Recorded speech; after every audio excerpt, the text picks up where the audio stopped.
Welcome to St. Louis on the Air. I'm Sarah Fenske. Every day, thousands of people in the St. Louis region depend on Metro Transit's 83 MetroBus routes and 46 miles of MetroLink tracks to get where they need to go. But on Monday, many of those transit users were left waiting at their usual stops for many minutes, some even for hours, as buses simply did not arrive. Even MetroLink cut service to one of its rail lines. The transit agency cited a driver shortage as the cause. Its statement read in part, due to an unusually high number of MetroBus operators already calling off work and declining to work extra assignments, we anticipate that we will not be in a position to deliver the normally high-quality service the region has come to expect every day. Did you experience Monday's bus woes? What's your overall opinion of public transit here? Give us a call at 314-382-8255. That's 382-TALK. Or you can send us a tweet at STL On Air or email us at talk@stlpublicradio.org. One of those affected riders was Kae Petrin. She's a South St. Louis resident who works at Washington University's Olin Library. She often opens up the building in the morning, but on Monday, her bus didn't come. Kae is joining us by phone today. Kae, what happened on Monday? On Monday, I was at my usual stop, the Mackland and Chippewa, and two buses in a row did not show up. So I decided to walk down to Hampton, which it's not an easy trek because I walk with a cane. I've had some problems with my legs, and I missed the Hampton bus. Oh no!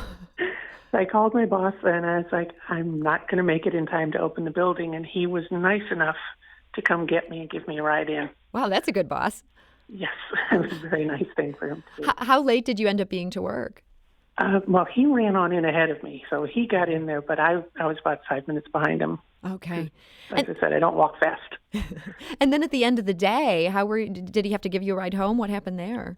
No, he didn't give me a ride home. I optimistically went out to my regular stop, and there was a bunch of us out there. There was a lot of students because it's orientation week, and there were a lot of staff members I ride buses with. And in the evening, I'm a little different. In the morning, it's 3 buses in. In the evening, it's two buses and a train. Oh, wow. You've got a number of transfers in each route to work. Yeah, it's interesting. I catch a bus from the campus to the Skinker MetroLink, take that down to Shrewsbury, and then catch the Chippewa. Because if I don't catch it there, I won't get a seat. But nothing showed up. It was way past the time anything should have come, and I could have caught either the number 1 or the number 2, the Central West End or the Rock Road. And finally, the Forsyth pulled in. I'm like, okay, that will turn into the Central West End eventually after it makes its run through Clayton. So I was like, I'm getting on. I am going to sit in the air conditioning because it was hot. Yes, it was a very hot day. So you got on the bus. I got on, we did the circuit, I came back, and all the same people were still there. Oh, Nothing had shown up. So were you able to then eventually get home? I mean, how long of an evening commute are we talking? Well, I was an hour late getting home because I missed my Chippewa bus. Okay. I had to wait for the next one of that, and that was a couple of minutes late, but it did show up. So okay, so eventually you did make it home, but it sounds like a very frustrating day. When you heard Metro was blaming a driver shortage, how did that make you feel? I'm a little conflicted about that because I know a lot of the drivers. I've been riding buses for 20 to 25 years, and I see what they go through every day. Most of them are wonderful people. They take a lot of grief from people. They get angry with them for things that aren't their fault. But for everybody to start calling in on one day was very frustrating for me. Mm-hmm. It's like, okay, I want to get mad at them, but at the same time, it's like, maybe it's the admin's fault or the union's fault. It's tough to decide. Yeah, I think we can all appreciate those mixed feelings. Kae Petrin, thank you so much for your call. Sure. Paisha's experience was unfortunately not an isolated one. Chris, who does have a car, wrote on Facebook that he ended up giving a number of rides to transit riders. He says, I gave one person a ride from Soulard down Gravois. I waited for another friend for a meeting, and his bus was delayed an hour. While waiting at his house and picking up garbage along Cherokee to keep busy. This guy's a real do-gooder here. I'm impressed. I spoke to a nurse who had been waiting for the bus, but none had come by. She gave up and walked down to Jefferson, hoping one of the main routes was running.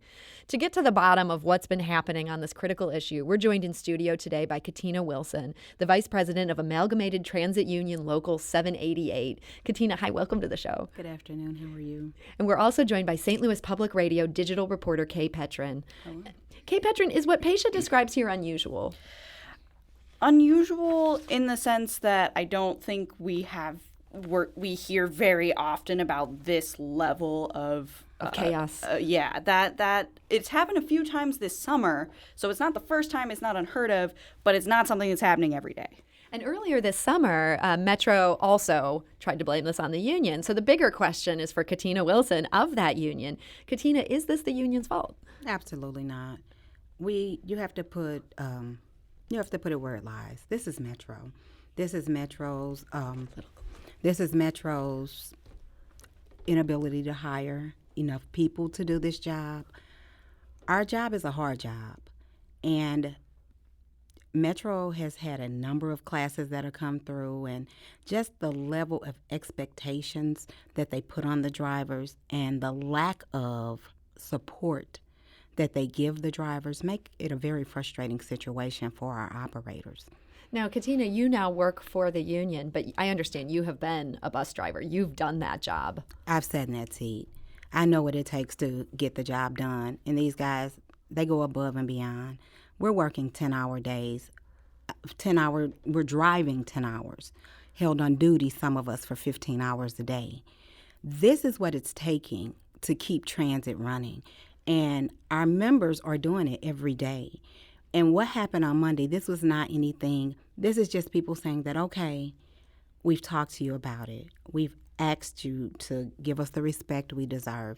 We've asked you to give us the necessary tools we need to do the job. We've asked you to keep not only us, but the public safe.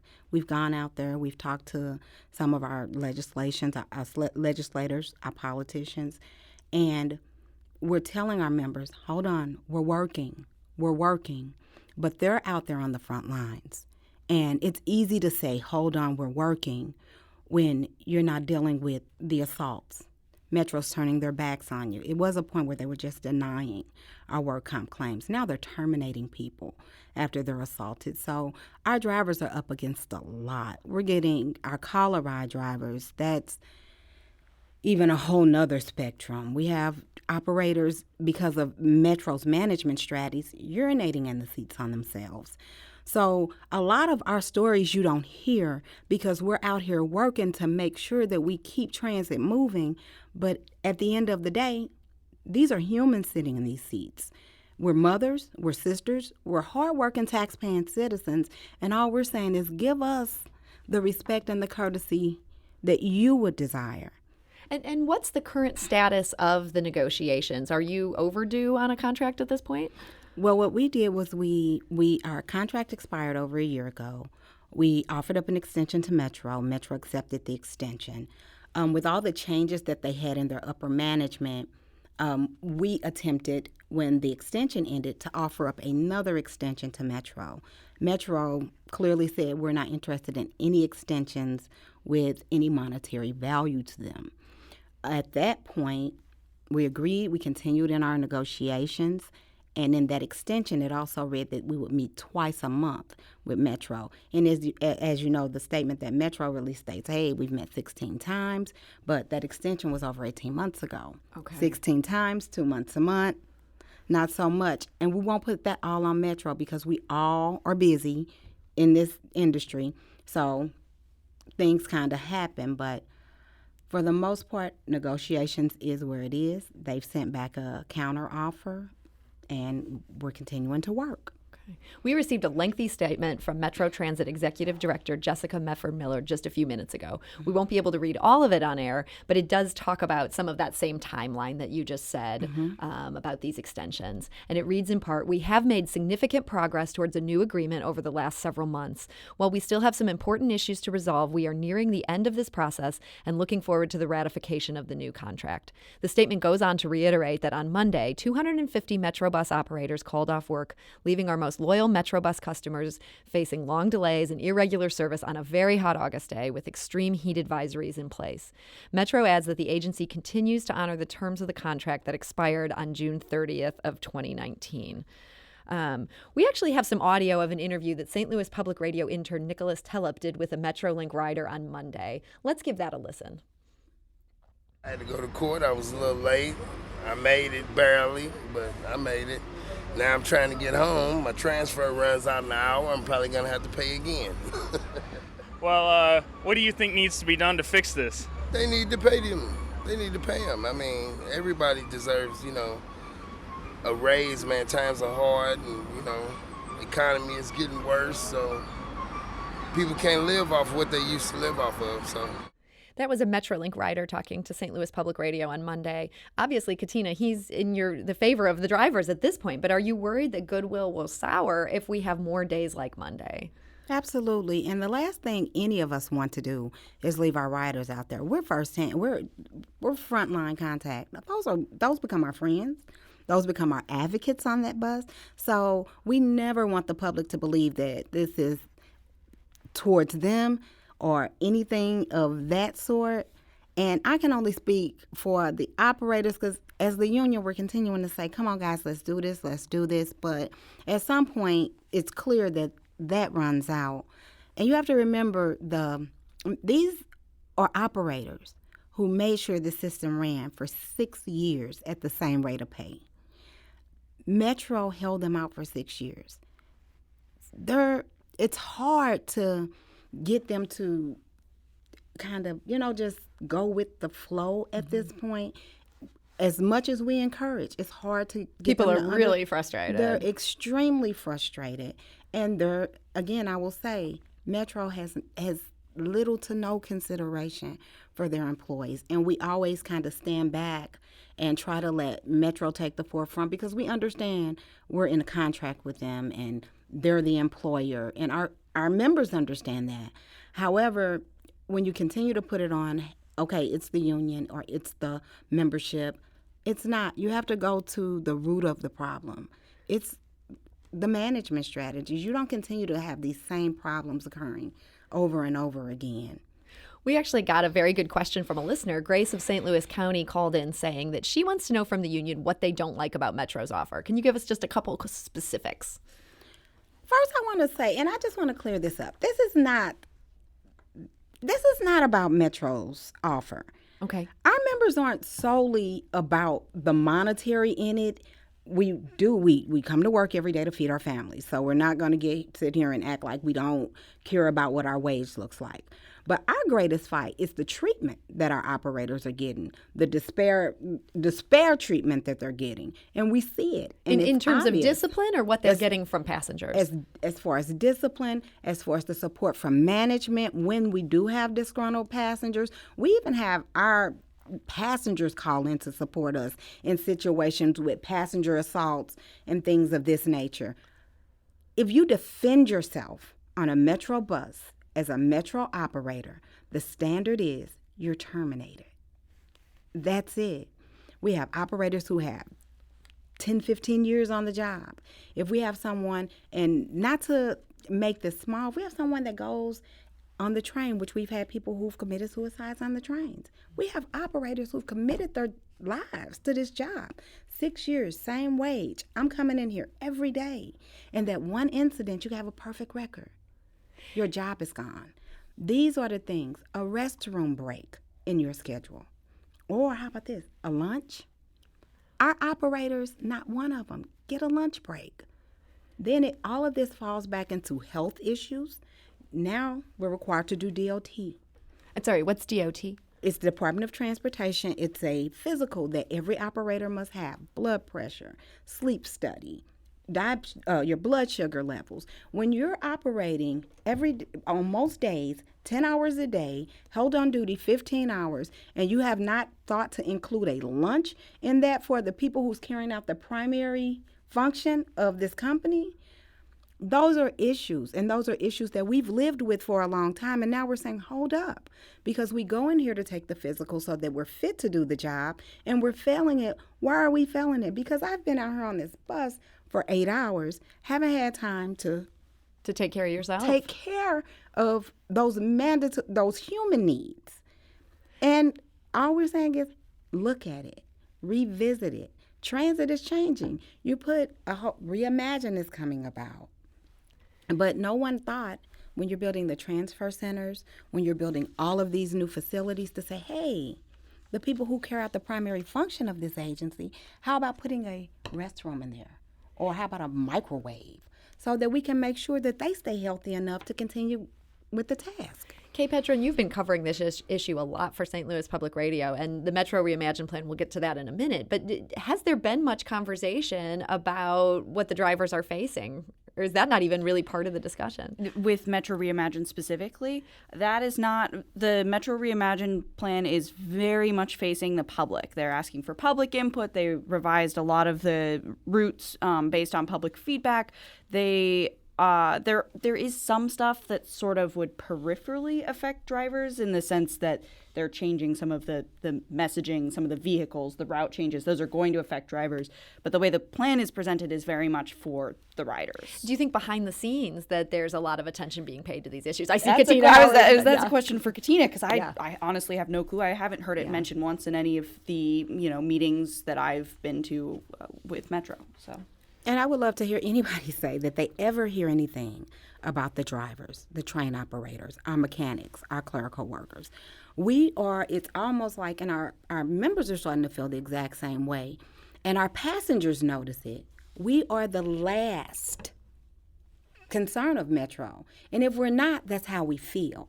And it's clear if you look even at the website that they put out. Look at what the passengers are saying. They see how we'll get in an accident. The first thing they'll come out and do is critique the driver. Hey, what'd you do? How could you change it? We don't face accidents like everybody else. Liability or preventability. Fault or no fault. Our drivers are being charged with accidents that the police may find the other person at fault for the accident. But Metro charges our drivers on preventability, non-preventability, something as simple as, what could you have done to prevent this from happening? Had you not missed the stop sign, or had you not done this 5 blocks back, this accident wouldn't have occurred. Yet you have no liability. A car has come through a red light, T-boned the bus, but because they don't think that or say you didn't have a complete stop 2 streets back. Oh, had you totally made that stop and made it to this point, you wouldn't have been there. So you could have prevented this accident. Unrealistic expectations. And our drivers are losing their quality of lives because of this. We got another voicemail. This is from a man named Norman Lewis. He's a frequent transit user. He says his Monday went off without a hitch, but he does have some concerns. Let's give that a listen. I sympathize with the drivers not having their contract signed, wanting more money, but it's a double-edged sword. If they get more money, which I guess they should because things are getting more expensive, that means the prices go up.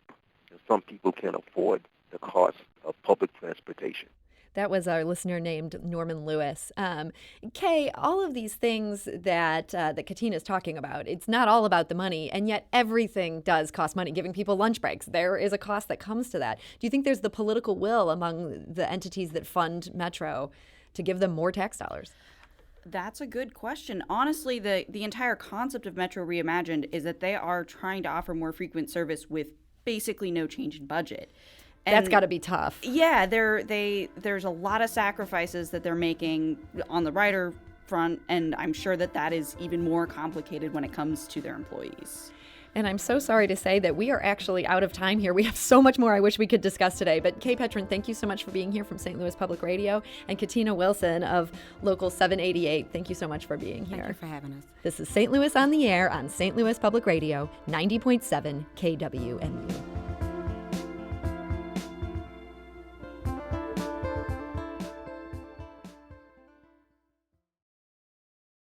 Support comes from the Missouri Forest Products Association, saluting Earth Day on April 22nd with an ongoing commitment to help offset carbon emissions with sustainable harvesting of Missouri forests. Details at choosewood.com.